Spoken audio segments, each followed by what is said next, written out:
busy city of Ibadan, where the streets were full of noise, laughter, and the smell of roasted corn, there was a salon everyone talked about, Golden Touch Beauty Palace. It wasn't just any salon, it was the place where women came to look and feel like queens. The salon belonged to Madam Teju, a woman known for her beauty and amazing skills.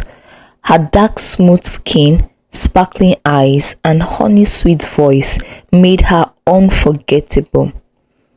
But what made her truly special was her gifts. She could turn dull, boring hair into masterpiece. From brides to business women and university students, they all trusted her magic hands. Madam Teju's fame grew fast. Her salon was always packed with women chatting, laughing, and showing off their stunning hairstyles. People believed her work changed lives. Some even said their fortune improved after visiting her. She became wealthy, driving fancy cars and living in a big mansion. But there was a rule in her salon, one she never allowed anybody to break. No personal mirrors allowed. A golden sign at the door read, "Only salon mirrors are allowed in Golden Touch Beauty Palace."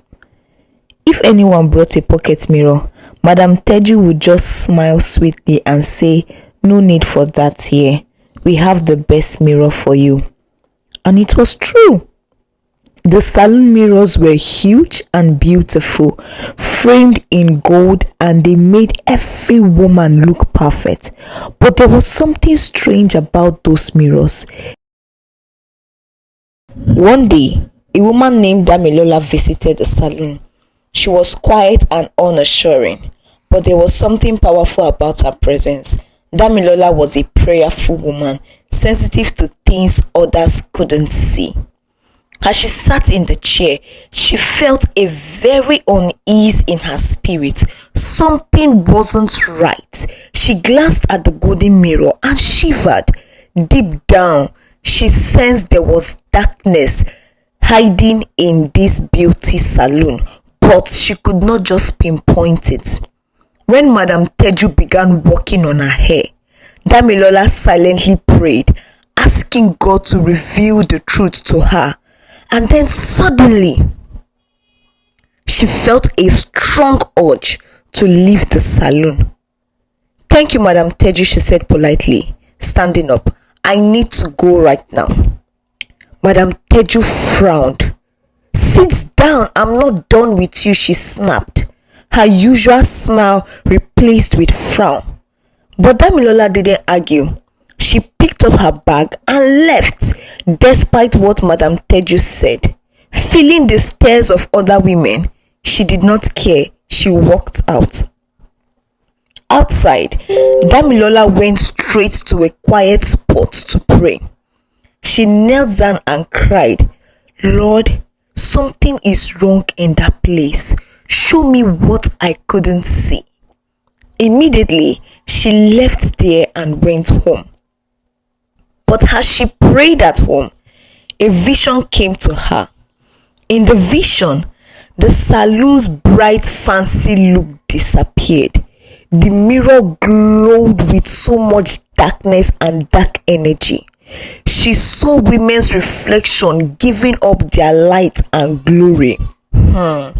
Then she saw Madam Teju, not as the elegant woman that she seemed, but as a terrifying figure draped in shadows, her hands glowing with dark fire, chains of stolen glory all around her wrists. What has been happening was that whenever any woman walks into Madam Teju's salon, no one knew that those mirrors have already been charmed.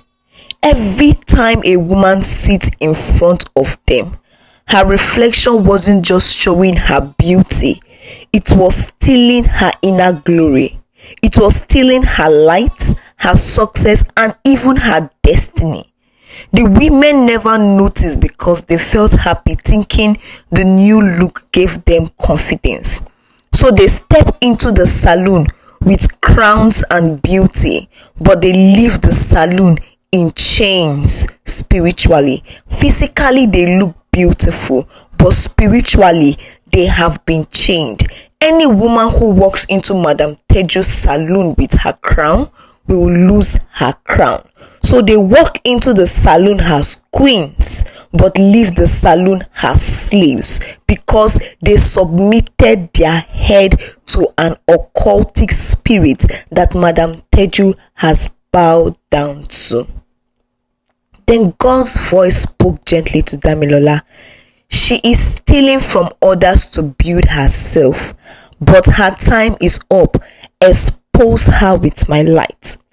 Damilola's heart raised, but she felt a new type of energy and strength within her. She knew she couldn't keep quiet, and she went ahead to reveal and expose the secret of Madam Teju.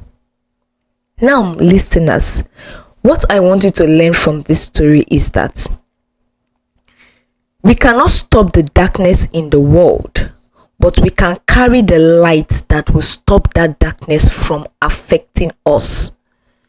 Damilola stepped into a salon filled with darkness, but because of the light that she carried, the darkness of that salon did not affect her. Likewise, you too, you can carry so much light that despite the darkness in the world, you will not be affected and you will be exempted. And we must be careful who we submit our head to. We must be careful who lay hands on our head. We must be careful the person we give our head to, so that we don't give our head to someone who will steal the oil that God has placed upon our lives. Thank you. Don't forget to like, to subscribe, and to comment down below. Let me know, what do you think about this story?